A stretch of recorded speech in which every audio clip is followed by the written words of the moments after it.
Denver stood on the porch of their childhood home, taking in the familiar surroundings with a sense of unease. It had been years since they had last set foot here, but the memories flooded back with startling clarity. The house looked just as it had when they were a child, old and imposing, with peeling paint and a creaky front door that seemed to groan in protest as Denver pushed it open. Inside, the air was musty and stale, with a faint scent of mildew that clung to everything. Denver couldn't help but feel a sense of dread as they stepped further into the house, their footsteps echoing through the empty rooms. "Hello?" they called out, their voice echoing through the silence. "Is anyone here?" There was no answer, only the sound of a floorboard creaking somewhere in the distance. Denver shivered, feeling a chill run down their spine. This was a mistake, they thought.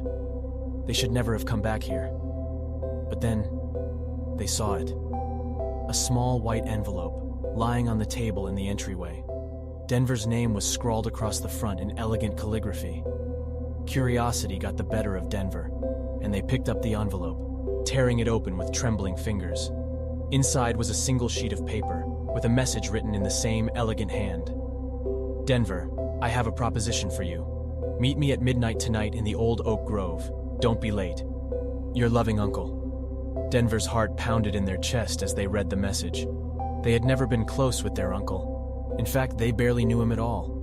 But the invitation was cryptic, and something about it made Denver's curiosity flare.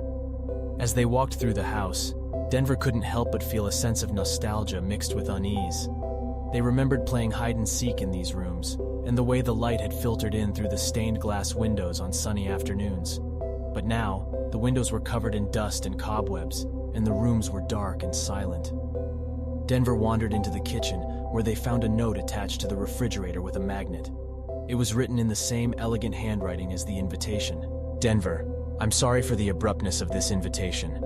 I know we haven't been close in recent years, but I have a proposition that I think you'll find intriguing. Meet me at midnight tonight in the old oak grove, and I promise all will be revealed. Your loving uncle." Denver couldn't help but wonder what the proposition could be. Their uncle was wealthy and reclusive, and Denver had always assumed he had some sort of shady business dealings. But this invitation seemed different, more personal. As Denver made their way upstairs, they heard a faint sound coming from one of the rooms. They crept closer, their heart pounding in their chest. The door was slightly ajar, and Denver could see a faint light shining through the crack. Slowly, they pushed the door open, and their eyes fell on a small figure huddled in the corner of the room. It was Nara, the mysterious woman who had appeared out of nowhere earlier that day. "Who are you?" Denver demanded, their voice shaking. Nara looked up, her eyes wide with fear. I'm just looking for someone," she stammered. Denver narrowed their eyes. "Who? And what are you doing in my uncle's house?" Nara hesitated, her eyes darting around the room. "I can't say," she whispered finally. Denver's heart raced as they approached the old oak grove. It was almost midnight, and the full moon cast an eerie glow over the twisted branches of the trees. The air was still, and the only sound was the crunch of leaves underfoot as Denver made their way deeper into the grove. Suddenly, a voice broke the silence. "Denver." Startled, Denver turned to see their uncle emerging from the shadows. He was a tall, thin man with a shock of white hair and piercing blue eyes.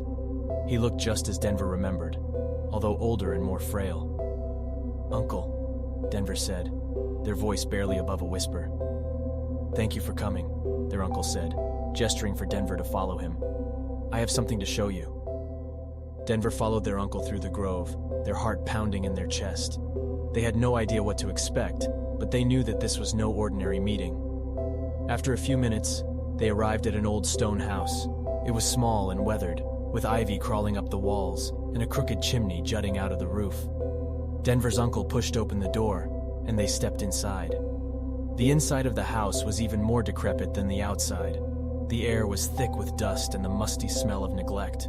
The floorboards creaked underfoot, and cobwebs clung to every corner. "Where are we?" Denver asked, their eyes scanning the dimly lit room. "This was your grandfather's house," their uncle said, his voice low. "He built it in secret, using the family's fortune to fund its construction. He was obsessed with the idea of creating a place where he could hide away from the world and conduct his research in peace." Denver looked around the room, trying to imagine what kind of research their grandfather could have been doing in such a place. The walls were lined with shelves, filled with ancient books and dusty scrolls. A small desk sat in the corner, covered in yellowed papers and quills. "Your grandfather was a brilliant man," their uncle said, his voice tinged with pride. "He was one of the foremost experts in alchemy and the occult. He spent his life studying the hidden secrets of the universe, and he left behind a legacy of knowledge that has been passed down through the family for generations." Denver felt a twinge of curiosity at the mention of alchemy and the occult. They had always been fascinated by the mysteries of the universe, and the idea that their family held some kind of secret knowledge was tantalizing. Their uncle led them to a small door at the back of the room.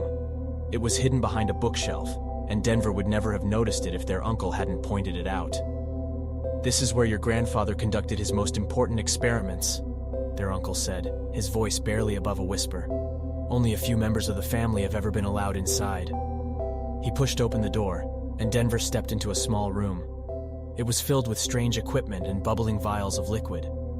A large chalk circle was drawn on the floor, and arcane symbols were etched into the walls. "What is all of this?" Denver asked, their eyes wide. "The secrets of the universe," their uncle said, his voice barely above a whisper. "Your grandfather believed that with the right knowledge and the right tools, he could unlock the mysteries of life and death itself." Denver couldn't believe what they were hearing. They had always thought of their family as ordinary and unremarkable, but now they were beginning to see that there was so much more to their history than they had ever imagined.